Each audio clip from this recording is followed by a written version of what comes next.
নাই অভিযোগটো মোৰ মতে সঁচা নহয়।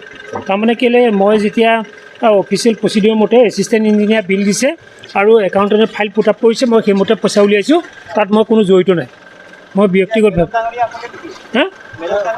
নহয় মেডক অকলে নাছিলে, 8খন কমিটি আছিলে, 8খন কমিটিৰ চেয়াৰমেন আছিলে। সেই 8খন কমিটিৰ চেয়াৰমেনৰ টকাটো সোমাইছে, কিন্তু কে কাৰণ মানে অৰ্থাৎ আপোনাৰ কোম্পানীয়ে পইচাটো কিয় মেডকক দিলে আমি সেইটো নাজানো।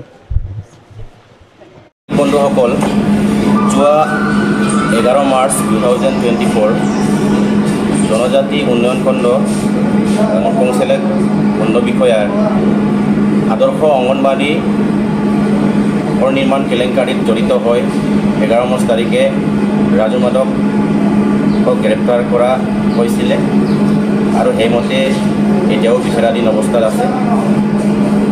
তাৰ লগতে তদন্ত কৰাৰ পাছত যোৱাকালি কংচেলেক জনজাতি উন্নয়ন খণ্ডৰ বিষয়া, এই সময়ত কৰ্মৰত খণ্ড বিষয়া সৰ্বানন্দ শইকীয়া যোৱাকালি গ্ৰেপ্তাৰ কৰা হৈছে।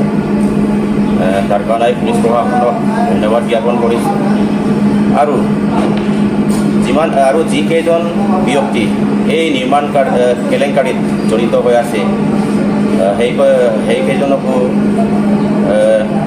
অনতিপলমে গ্ৰেপ্তাৰ কৰি শাস্তি দিব লাগে।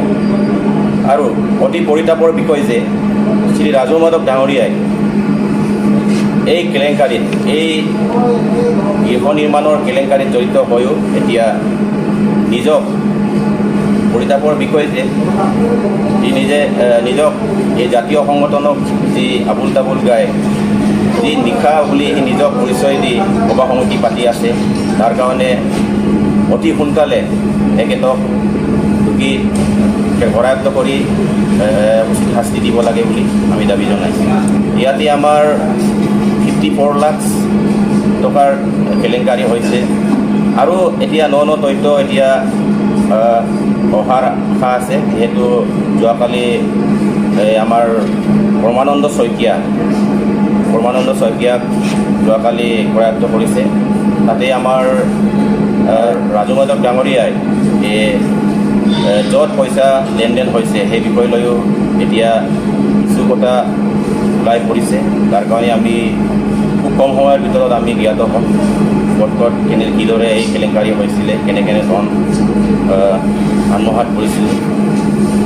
আৰু আজি আমি নাফাম মিচিং পৰিণ দবাং, মিচিং নিমাক দবাং, মিচিং নিমাক দবাং আমি দাবী জনাইছোঁ যে অতি সোনকালে দোষীক কৰায়ত্ব কৰি উচিত শাস্তি দিবৰ কাৰণে আপোনালোকৰ জৰিয়তে দাবী উত্থাপন কৰিছে।